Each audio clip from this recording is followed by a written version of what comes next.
guys, welcome back to Medical Coding with Blue. Today's episode is all about why you haven't gotten your first job in medical coding yet. If you are brand new to my channel, welcome. I am Blue, I'm a medical coder. Okay guys, so I got an email and I'm going to read the email and then we're going to get into it. So here we go. The email says, "Hi Blue, I'm reaching out hoping you could give me some advice. I've been a medical coder or a certified coder since July of 2020 and unable to find a coding position. I have been working for a large organization for 2.5 years, unable to find a coding position and getting very discouraged. Paying to keep my coding certification can be challenging." So the thing about this kind of comment that gets me is this viewer has already said that they watch my channel.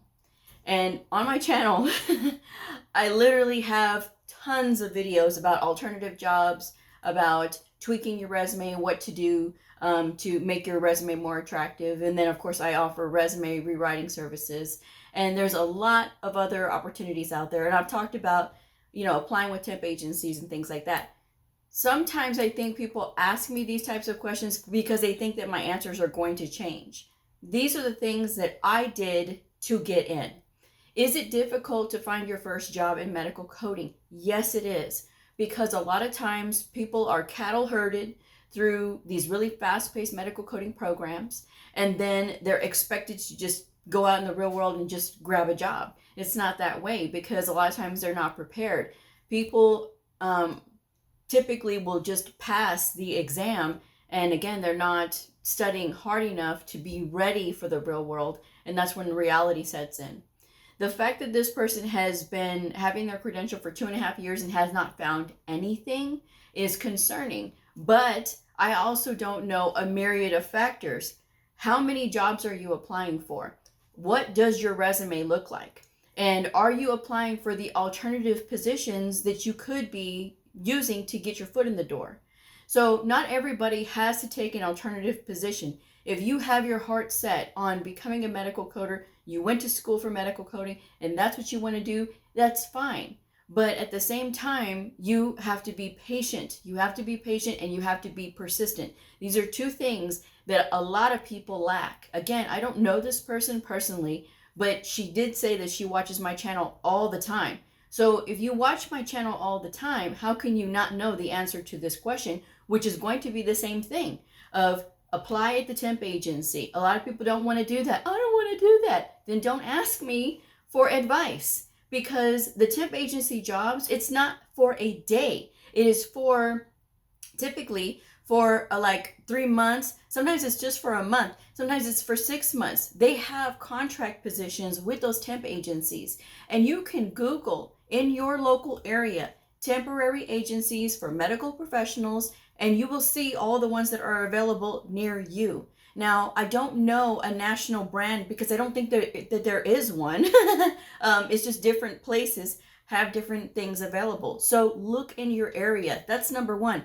Number two, make sure that your resume is in line. Now, again, I don't know what this person's resume looks like, but I guarantee you it doesn't have all the things that are transferable from the organization that they're currently at, and plus all the things that they learned in the school. I bet you that's missing. I don't know. So that's the thing. When people come to me and they say, well, I don't have any experience, that's why no one is hiring me. Okay, we need to get out of that mindset, because to me that mindset is a defeated mindset. I don't have experience, that's why no one will hire me.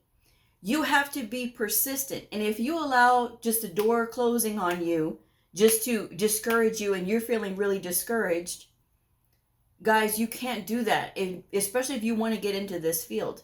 Now, we need to take a step back and we need to look at what are we putting out into the job market. Are we putting the same blanket resume out to everybody? Or is it being updated by the name of the position that they're applying for? So that makes a difference too. And people will complain to me about that. I have to update my resume for every single time I apply. Do you want to get in or not? Because that's what you have to do. These employers do not know what you want simply by looking at your resume unless you specify, unless you say. Otherwise, they won't know what you're after. I've seen horrible resumes all over LinkedIn. People complaining and going on because they can't find a job. And then when I look at their resume, I'm like, are you kidding me? That's why. That's why you're not getting any calls, because nothing about what you were trained in is on that resume as it should be. Okay? None of the transferable skills that you have from your jobs. And believe it or not, guys, there's a lot of transferable skills regardless of if you're coming from a medical background or not. There's plenty of things that can be transferred over. Did you have to secure anybody's information? Did you have to use math? Math is a minor part of what we do, but it will help you. It's a transferable skill, especially if you're applying for billing positions. And don't think that you're above getting into a billing position, because a lot of people will say that, oh, I don't want to do that. Okay, if you have that attitude of, oh, I'm not going to do this, I'm not going to do that, I only want to work remote, I only want to do this, I only want to do that, I can only work here, I can only do these certain hours. Okay, then you're setting out all of those expectations, and then when you fail, then you're upset and you're telling the whole world, like, why am I failing at this? Why can't I find a job? Because you're setting out expectations that you don't need to be setting out just yet, okay? Now, when you get experience, with time, you will be able to do all the things that you want to do. You'll be able to work part-time. You'll be able to do remote medical coding. But in the beginning, it is about making yourself available when you have that opportunity to be able to get in somewhere. If you are working right now, it is okay to be applying at all of these places with a really good resume.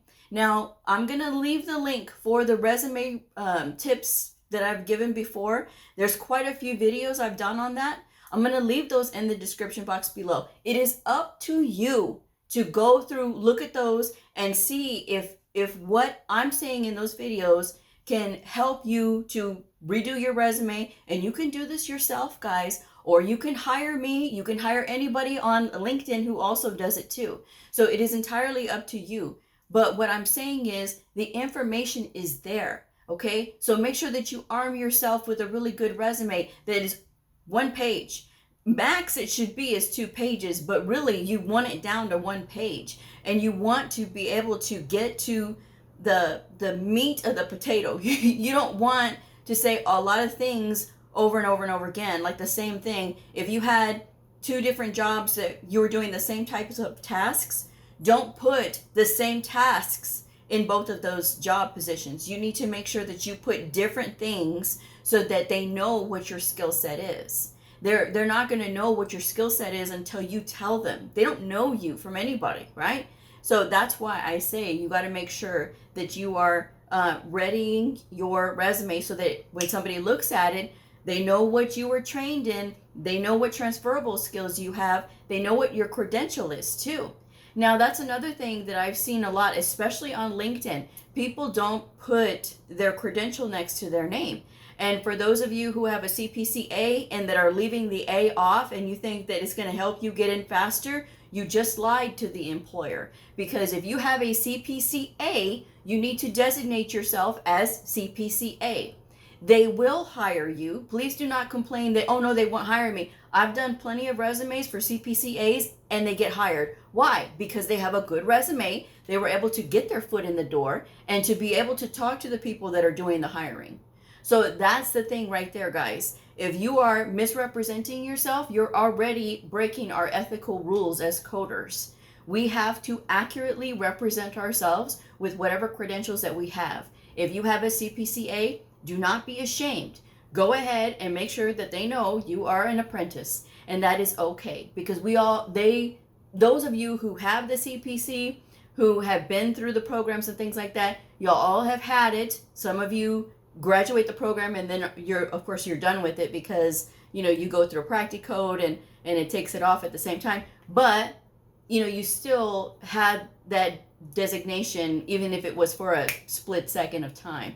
All of you who have had the CPC have had it, okay? So all of you have, and even if you don't have that apprentice status on your name, Because maybe you went through the program and then you went to Practicode and then you're a CPC or full-fledged CPC. You still have no experience.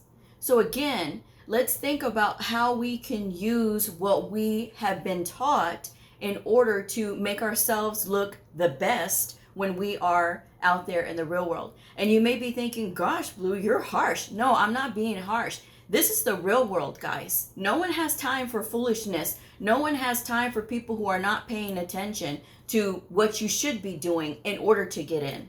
Now, there are alternative positions that you can apply for. Now, the titles for medical coders are different depending on the organization. Unfortunately, there's not a universal title for all of us. So you do have to change how you're looking up jobs, okay?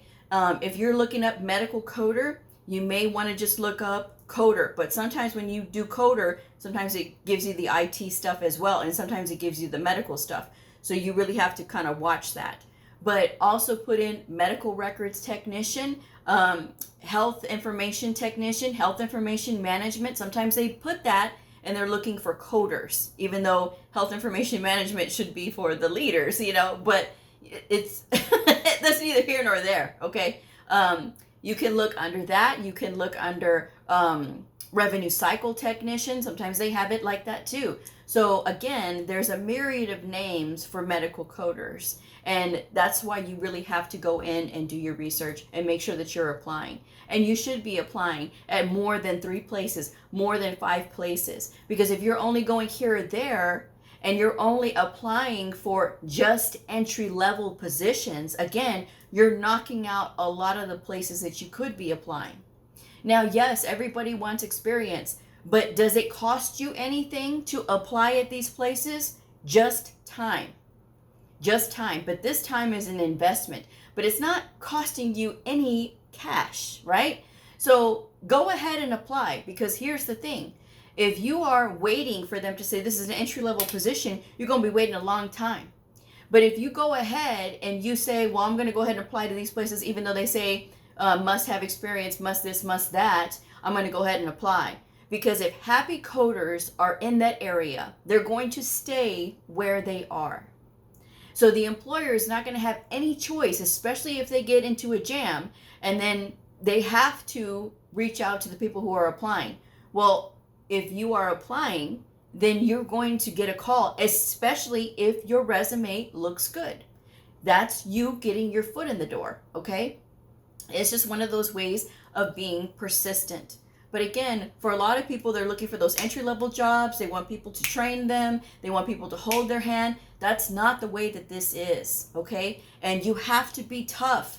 And I tell you guys these things because I want y'all to be tough. I want y'all to be successful. And I want y'all to be able to take my tips and use them whether you want to or not. Because like sometimes people will want to sit here and argue back and forth about the tips that I give, especially like when I talked about like the flashcards, writing out the flashcards. You would not believe the bullarchy I had to deal with just from those videos. People writing me, I don't want to do that. Well, guys, if you don't want to do it, then don't watch. It's just that simple.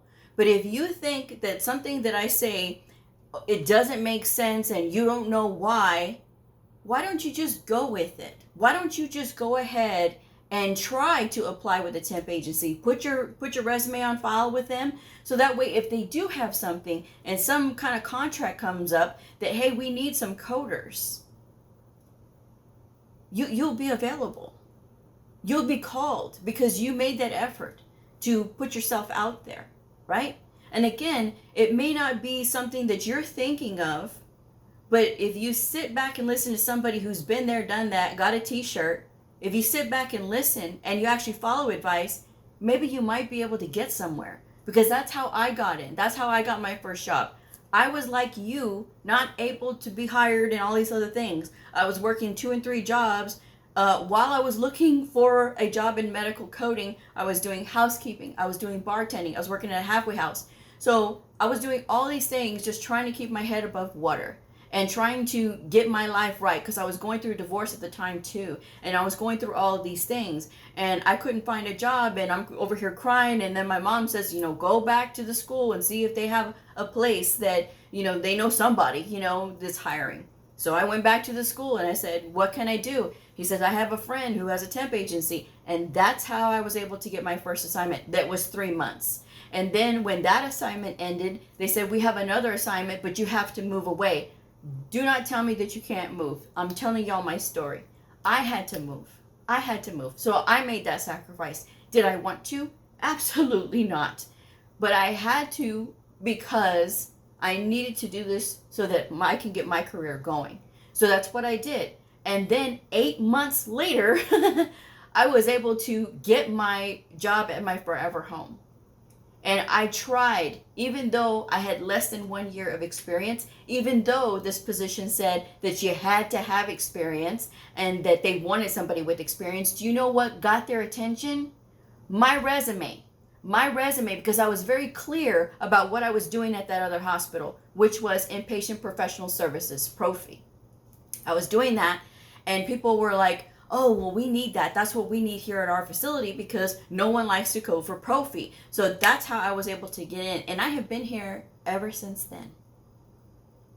So I know what I'm speaking about when I say to do these things.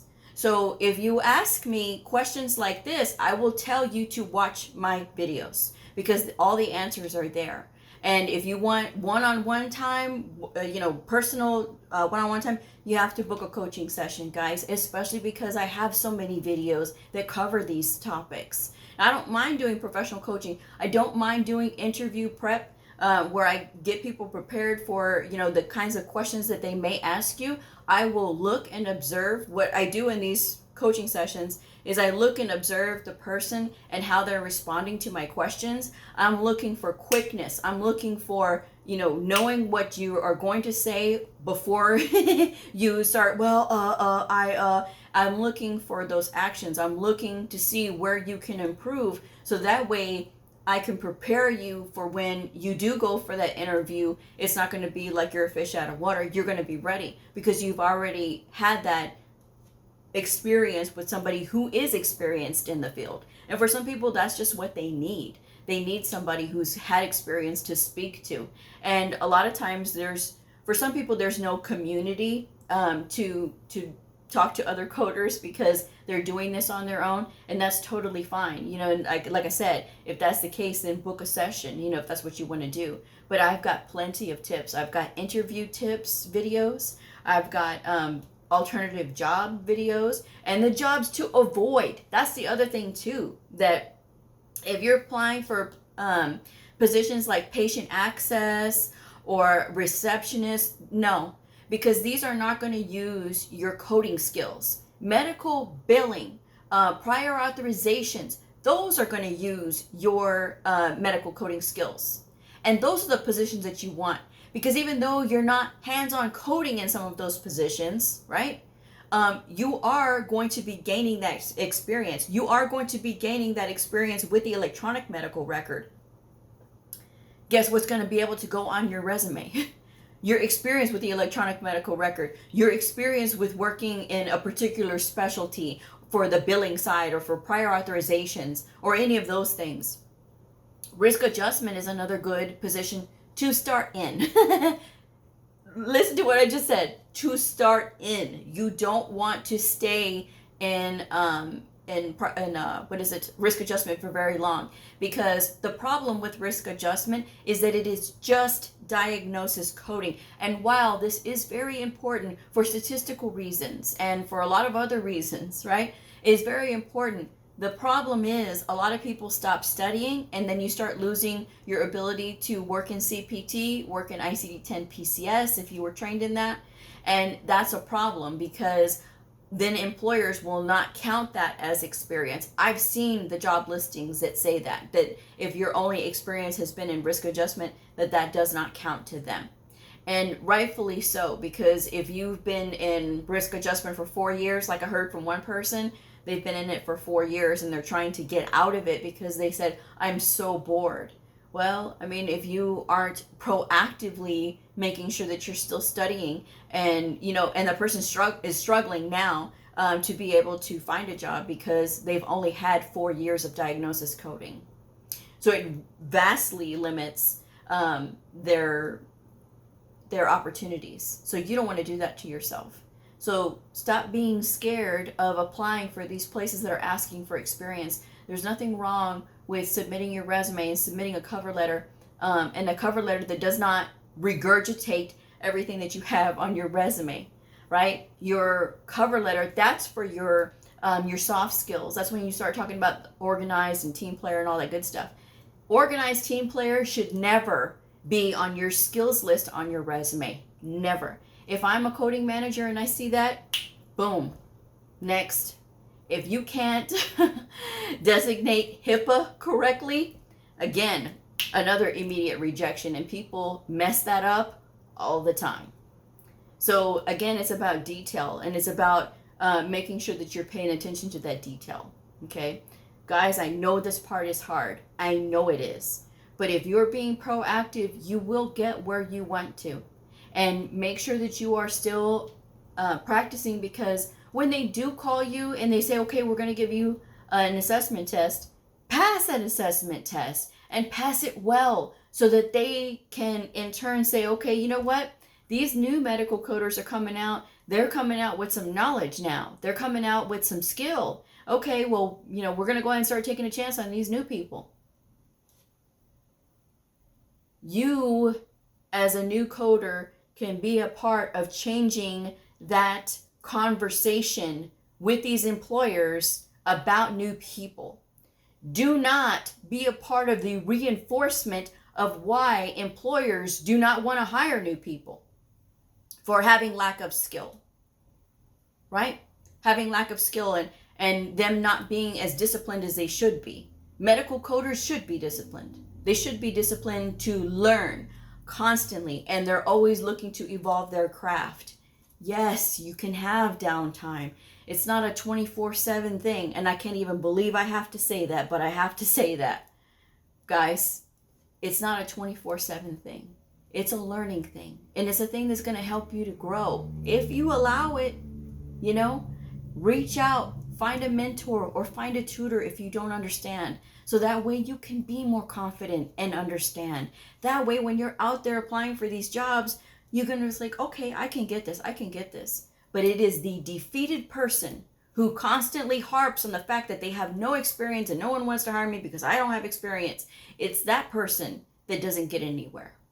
It's the person who takes advice from a veteran coder who has better chances of being able to get in, because I've been there, done that, got a t-shirt, and I know what they're looking for. I know what they're trying to look at when they're looking at these resumes. And in all my years of experience, 15 years as a coder now, 15, the better part of my adult life has been in coding. And it's something that I love. And it's something that I don't ever want to stop. But I will tell people, this is the real deal. And for some people, it's just too much. It's too much. Okay. But think about how you would feel if you had the choice of a coder who is very passionate, who studies, who wants to learn, versus a person who is there to collect a check and go home and doesn't care. And they're the ones that are coding your chart. And guess what? If the codes are wrong, they don't care, which is wrong. But there's people out there that are like that. Versus a person who's going to say, nope. The person who's going to sit there and educate that provider and make sure that everything is there appropriately so that you can have a comprehensive record, and you can have a record that reflects everything that happened in that encounter accurately. Not that, it's just barely there. It's going to be a useful document by the time that provider is done and learns from that coder. Don't you want to be that coder? I'm just saying, okay? It's things that take time, but make sure that you are in it to win it. And that's all I got to say on that one.